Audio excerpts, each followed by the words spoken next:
Ninja 300 review. The latest iteration of the Ninja 300 is priced at Rs 3,43,000 at showroom. Kawasaki is offering an attractive discount of up to Rs 84,000 on the Ninja 300. The offer is only valid on the pre-facelift version of the bike. Kawasaki launched the updated Ninja 300 in May this year. As dispatches of the new bike have begun, dealerships are looking to move the pre-facelift stock as quickly as possible. The latest edition of the Ninja 300 is priced at 3,43,000 at showroom. It comes with new projector headlamp and a larger windscreen.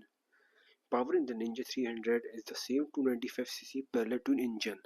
It produces 38.8 bhp at 11,000 rpm and 26.1 Nm at 10,000 rpm torque.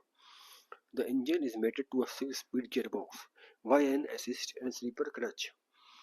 The Ninja 300 is equipped with a 337 mm telescope fork in the front and monoshock in the rear.